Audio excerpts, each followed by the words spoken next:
Doctor plus viewers அனைவருக்கும் வணக்கம். Doctor Nithya, Siddha physician. Thyroid தொடர்பான பிரச்சனைகள் நிறைய பேருக்கு இருக்கு. இதை பத்தி நிறைய கேள்விகள் கேட்குறீங்க. மேம், தைராய்டு இருந்தால் இந்த மாத்திரையை சாப்பிடணுமா? இந்த தைராய்டு பிரச்சனையை எளிமையான முறையில் நம்ம எப்படி கடந்து டெய்லி நான் ஒரு மாத்திரை சாப்பிட்றேன் இல்லைங்களா, அந்த மாத்திரை இல்லாமல் நான் எப்படி இதை சரி பண்ணிக்க முடியும்? இந்த மாதிரி ஒரு டவுட் எல்லாருக்குமே இருக்கு. ஸோ இந்த வயதை பொறுத்து தான் நமக்கு இந்த பிரச்சனைகள் ஏற்படுது. ஹார்மோன் சார்ந்த பிரச்சனைகள் அதில் நம்பர் ஒன் அப்படின்னு சொன்னோம்னா இந்த தைராய்டு இஷ்யூஸ் தான். முக்கியமாக நிறைய பேருக்கு இந்த ப்ரெக்னன்சி டைமில் தான் அதாவது இன்ஃபெர்டிலிட்டி இஷ்யூஸ் வர்றதுக்கே ஒரு முக்கியமான காரணம் அப்படின்னு பார்த்தோம்னா தைராய்டு தான். தைராய்டு ஹார்மோன் குறைவாக இருந்தாலும் அதிகமாக இருந்தாலும் இந்த குழந்தையின்மை பிரச்சனை நிறைய பேருக்கு ஏற்படுது. குழந்தையின்மை அப்படின்ற ஒரு பிரச்சனைக்கு ஒரு ரூட் காஸாக இருக்கிறது அப்படின்னு பார்த்தோம்னா தைராய்டு. அடுத்ததாக இர்ரெகுலர் பீரியட்ஸ் வர்றது. இர்ரெகுலர் பீரியட்ஸ் பார்த்தோம்னா நிறைய பெண்களுக்கு 4-5 மாதங்கள் வரைக்குமே நமக்கு பீரியட்ஸ் இல்லாத மாதிரி இருக்கும். ஸோ இதுவுமே தைராய்டு ஹார்மோன் பாதிப்பு ஏற்பட்டிருந்தா நமக்கு இந்த மாதிரி இர்ரெகுலர் பீரியட்ஸ் இருக்கிறத நம்ம கவனிக்கிறோம். அடுத்ததாக இந்த தைராய்டு கிளாண்ட்ல ஆட்டோஇம்யூன் கண்டிஷன் ஏதாவது இருந்துச்சுன்னா ஹசிமோட்டோ தைராய்டிட்டிஸ், இந்த பிரச்சனை நிறைய பேருக்கு இருக்கும். இந்த நார்மலாக நமக்கு தைராய்டு ஹார்மோனில் ஏதாவது ப்ராப்ளம் இருந்தால் ஈஸியாக அது சித்த மருத்துவத்தில் சரி செய்யலாம். ஆனால் இதுவே ஆட்டோஇம்யூன் கண்டிஷனில் நம்ம உடலில் வரக்கூடிய பல நோய்கள் இருக்குது. ரொமட்டாய்டு ஆர்த்ரைட்டிஸ்லேருந்து, விட்டிலிகோலேருந்து, சோரியாசிஸ், இதில் தைராய்டு சார்ந்த இந்த விஷயமும் நமக்கு இருக்குது. ஆட்டோஇம்யூன் கண்டிஷனில் ஒரு பிரச்சனை நம்ம உடலில் ஏற்படுதுன்னா அதற்கான மருந்து முறைகள் நம்ம எடுக்கும்போது கொஞ்சம் தாமதமாகுதுன்னு சொல்லலாம். இதற்குமே முழுவதுமான சிகிச்சை முறைகள் சித்த மருத்துவத்தில் இருக்குது. அதை நம்ம ஃபாலோ பண்ணுறது ரொம்ப ரொம்ப முக்கியம். இப்போது தைராய்டு பிரச்சனை இருக்குன்னா ரொம்ப ஈஸியாக அதை எப்படி நம்ம சரி செய்யலாம்? சர்க்கரை நோய் இருந்தாலும் அதை மருந்துகள் மூலயமாகவும் மூலிகைகள் மூலமாகவும் நம்ம சரி செய்கிறோம். அதே மாதிரி தான் நம்ம உடலில் calcium, vitamin B12, vitamin D இந்த குறைபாடு இருந்தாலும் நம்ம அதை நேச்சுரலாக எந்தெந்த மூலிகைகளில் இருக்குது, நம்ம அன்றாட உணவில் சாப்பிடக்கூடிய டயட்டில் எது எடுக்கலாம், இதெல்லாம் நம்ம ஃபாலோ பண்ணிக்கிறோம் இல்லையா? அதே மாதிரி தைராய்டு ஹைப்பர் தைராய்டிசம் இல்லை ஹைப்போ தைராய்டிசம் அதிகமாக இருந்தாலும் குறைவாக இருந்தாலும் அதை சரி செய்யறதுக்கு நம்ம என்னென்ன வழிமுறைகளை ஃபாலோ பண்ணலான்றதும் நம்ம தெரிஞ்சுக்கணும். சரிங்க, ரொம்ப ஈஸியாக நம்ம எதெல்லாம் நம்ம அன்றாட உணவில் பயன்படுத்தக்கூடியதே நம்ம அதிகமாக சாப்பிட்டா தைராய்டு ஹார்மோன் பிரச்சனை குணமாகும். நம்பர் 1 அப்படின்னு பார்த்தோம்னா கருப்பட்டி. கருப்பட்டியை நம்ம மறந்துட்டோம்.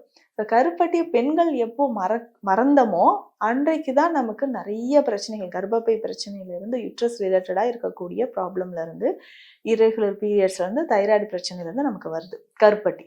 அடுத்தது முக்கியமாக பார்த்தோம்னா கருப்பு உளுந்து. அடுத்தது முக்கியமாக பார்த்தோம்னா நம்ம அன்றாட வாழ்க்கையில தினமும் பயன்படுத்திட்டு வந்தது தான், ஆனால் இதை மறந்துட்டோம், இப்போ யூஸ் பண்றது இல்லை இல்லையா? அப்படி பார்க்கும்போது ஒன்று சின்ன வெங்காயம். இந்த சின்ன வெங்காயம் அப்படின்னு சொல்லும்போது நிறைய ஆன்டி ஆக்சிடென்ட்ஸ் இதில் இருக்குது. ஸோ இந்த ஆன்டி ஆக்சிடென்ட்ஸ் என்ன பண்ணோம்னா நம்ம உடலில் தேவையற்ற க்ரோத் அப்படின்னு சொல்லும்போது செல்ஸோட க்ரோத்தை இது தடுக்குதுன்னு சொல்லலாம். ஸோ செல்லோட வளர்ச்சியை தடுப்பதற்கு நமக்கு பயன்படுது. ஸோ அன்வான்ட் க்ரோத் இல்லை நிஃப்ரோட் என்லார்ஜ்மெண்ட் ஏற்படுறதையும் இந்த சின்ன வெங்காயம் நமக்கு தடுக்குது. அடுத்ததாக வெந்தயம். இந்த நாளுமே ஒரு பெண்ணுக்கு முக்கியமான தேவை. ஆனால் அது என்னங்க, தைராய்டுனாவே பெண்களுக்கு தான் வருமா, ஆண்களுக்கு இல்லையானா? நிச்சயமாக இன்றைய காலகட்டத்தில் ஆண்களுக்கும் தைராய்டு பிரச்சனை இருக்குது. எத்தனையோ பேர் டெஸ்ட் எடுத்துட்டு, மேம் இந்த தைராய்டு ஹார்மோன் எனக்கு இப்படி இருக்குது, இந்த மாதிரி ப்ராப்ளமில் இருக்குது, ஸோ இதனால் எனக்கு இன்ஃபெர்டிலிட்டி இஷ்யூஸ் இருக்குது, எரெக்ஷன் ப்ராப்ளம் இருக்குன்னு சொல்கிறவங்களும் இருக்காங்க.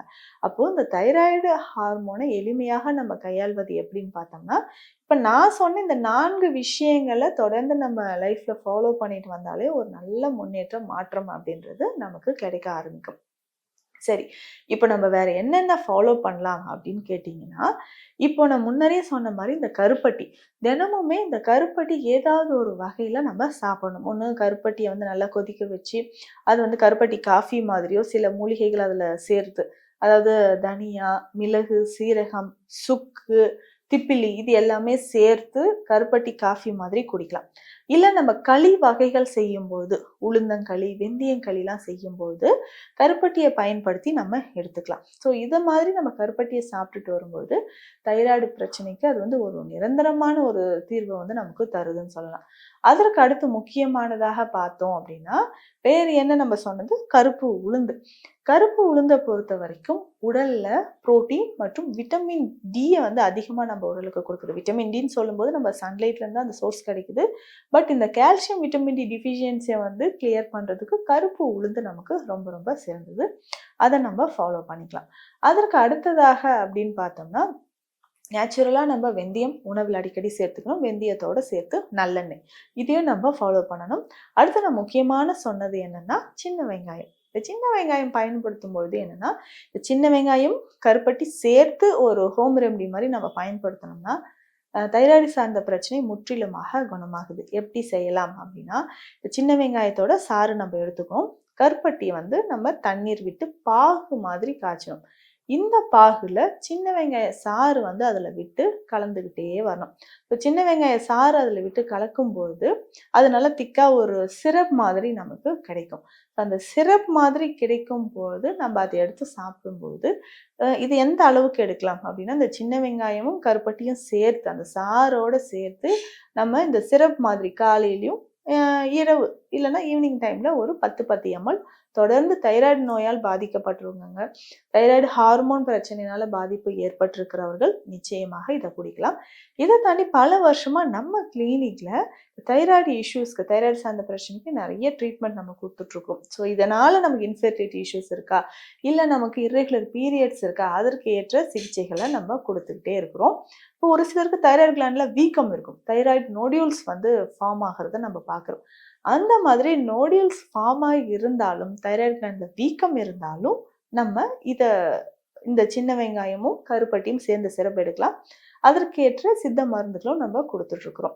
ஸோ இது நம்ம ஸ்பெஷல் மெடிசின் அப்படின்னு சொல்லும்போது, காயக்கருப்பு மருந்துகளும், நெய் வகையை சேர்ந்த மருந்துகளும் நம்ம குடுக்குறோம். அந்த மாரி ஃபாலோ பண்ணும்பொழுது, நிச்சயமா இந்த தைராய்டு பிரச்சனையிலிருந்து குணம் பெறலாம். இப்போ தைராய்டு பிரச்சனை இருந்தா, அது எப்படி சரி செய்யலாம் அப்படின்ற கவலை வேண்டாம். சித்த மருத்துவ துணையோடு தைராய்டு பிரச்சனையிலிருந்து முழுவதுமாக வெளிவர முடியும். மீண்டும் அடுத்த பதிவில் சந்திக்கலாம். நன்றி.